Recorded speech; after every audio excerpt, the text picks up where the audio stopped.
Dear Mr. Stew, I stumbled on your Facebook page and I'm hoping you can help. Me too. I've been getting frequent calls and messages from my child's teacher about incidents that occur during the school day. However, when my child comes home and I ask them about their day, they always insist nothing happened. It's frustrating and concerning because I want to be supportive and help them if there's an issue. How can I encourage my child to open up and share more honestly about their experiences at school? Man, let me just pause here. You all write in questions that I get all the time in private conversations, and I am so proud of you for being willing to write in publicly and ask this question so that so many other people can get these answers. Thank you so much for writing in your questions. Let's go through a couple of the nuances of your message so that I can help you maybe understand your child's perspective a little bit better. First off, it might not be that they're being dishonest. So let's just examine this. I know the teacher might have called about some things that happened, and then you ask about what happened, and your child says nothing happened, and it seems dishonest. And I do understand how that appears dishonest, especially from a parent's perspective. And you're like, I've got all these messages from their teacher saying all these things happened. But the things that are important to a child and the things that are important to an adult are two different things. So if the teacher is saying that something happened, that's important to the teacher. It may not have been as important to the child.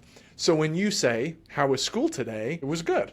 That's it. There wasn't anything major that happened in their perspective. Again, it might have been a big deal to the teacher, but to them it just wasn't that big of a deal. So understand, your child might not be lying to you or being intentionally dishonest.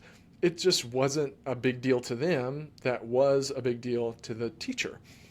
Another thing to keep in mind is that children's timelines are really bad. They don't understand the concept of time. And if you've watched my channel at all, you have likely heard me talk about the prefrontal cortex. It's the part of the brain right behind the forehead, and it helps with things like time management and understanding the concept of time.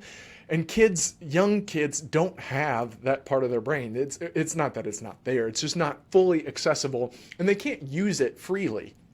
So maybe that thing happened at the beginning of the day, and you are asking at the end of the day, how was your day? They don't put together that this tough thing happened in this same day. Maybe you have felt as you've gotten older that life just feels like it goes faster and faster and faster and faster. And I heard it explained why that happens. It's because that as an adult, your perspective changes because those periods of time you're thinking about are a shorter percentage of the time you've been alive. When you are a kindergartner, every day seems so long because you've only lived 5 years. So every day is a fairly large percentage of your overall lifetime. As an adult, a day feels like almost nothing. At the end of a day, I can look back and be like, oh my goodness, that was the same day? That happened this morning? That went so fast it feels like a year ago. And that's because that day is a smaller percentage of the time that I've been alive. Maybe as an adult, if someone were to say, hey, tell me about, it's Friday now. If somebody were to look at you and say, tell me about what happened on Monday, you might have to do some digging. You might have to look at your calendar and figure out what did happen on Monday, or look at your receipts, look at your email. What did happen on Monday? That's kind of how a day feels to a child. Their days feel really long because there's such a large percentage of their little lives. So if the thing happened at the beginning of the day, you're asking at the end of the day, the child might not be putting together that this thing that happened at the beginning of today happened at the beginning of today. They might have thought that was last week and it's already been dealt with and it's been moved on. So keep that in mind. There's also an idea with children, it's called the principle of immediacy, which is basically like the last thing that happened. And the last thing that happened is going to be the thing that kind of shapes their whole perspective on it. What I mean by that is if they had a good ending to their day, they won't remember that there were tough parts throughout the day. Or if they had a difficult ending to the day, then they might not have remembered that there were good times that happened. You're kind of always dealing with their latest emotion, not the comprehensive understanding of how the whole day was. That's why it's really tough to ask a child, how was your day? Because all they're remembering is what's the last thing that happened. The last thing that happened, if it was good, then when you say, hey, how was your day? If they say it was good, that's really how they're remembering it. So keep all that in mind, that the things that are important to the teacher might not be important to the child. A day feels like a year, not a year, but a day feels like a week to a child, and maybe a year. I don't know. Why do I keep going back to that? Let's move on. And then also that principle of immediacy. But you can also set them up for success, and you can make it easier for them to tell the truth. If you're expecting a certain answer, don't ask questions trying to catch your child in a lie. Don't ask questions trying to trick your child into telling you what you want to know. Come right out with it. You can say, hey, your teacher called me about this thing that happened. I want to know your thoughts and what happened here. And give them the benefit of the doubt. I know it can seem like, you know what?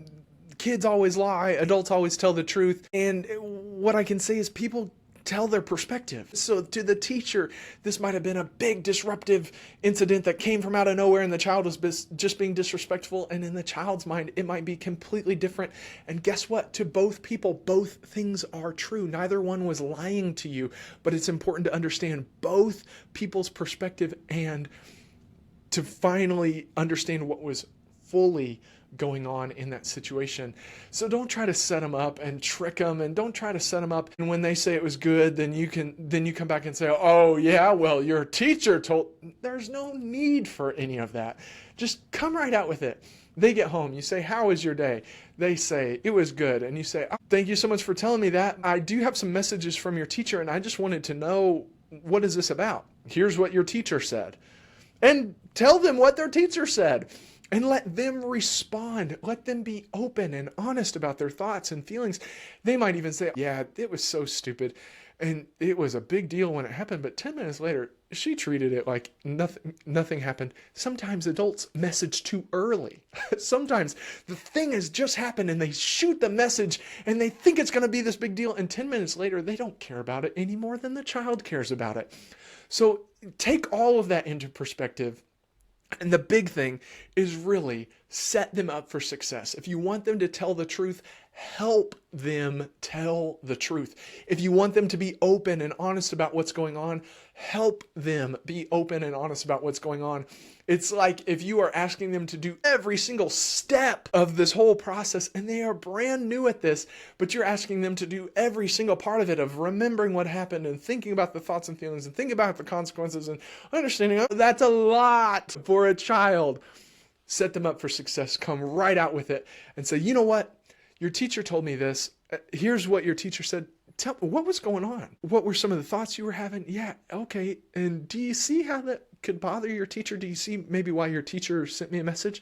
What do you think? How do you think we can make it right? How do you think you can make it right? What do you think you need to do to follow up on this? You can ask all those questions, but don't just set them up for failure. If you set them up for failure and you set them up in a trap or in a trick or trying to catch them when they're not being honest, you're going to find them every time because they're kids. And the first time you do anything, you're going to be bad at it. And kids are doing a lot of things, including telling the truth, for the first time or the first few times or the first dozen times. They're going to be bad at it. So give them that benefit of the doubt, set them up for success, and then also kind of give some grace because the things that are important to adults aren't always important to kids. And Cassie says, it works approaching it like that. Thank you, Cassie. I worked on reframing in those instances, and you're spot on. Thank you so much, Cassie. Yes, that reframing process of just like, hey, here's what your teacher said, and it's not, here's what your teacher said, and you are in so much trouble. They might be in a lot of trouble, but that's not how you start the conversation. It's, hey, here's what your teacher said. It sounds like we need to talk about this. Do you see? That's it. It doesn't have to be this huge thing where the child just feels so, maybe even stupid or so confronted or so scared because of all the thoughts that are going on in their head about like, oh, what's this going to mean? What's going to happen to me? You don't have to set it up like that. You can say, you know what? Your teacher said this. It sounds like we need to have a conversation. Tell me what's going on here. That's it.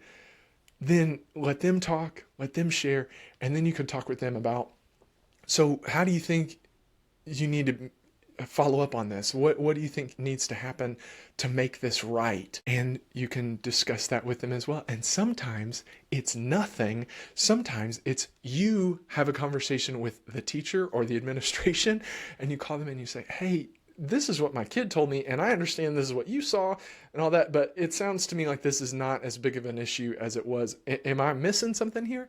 And you can have that conversation too and defend your child. There you go.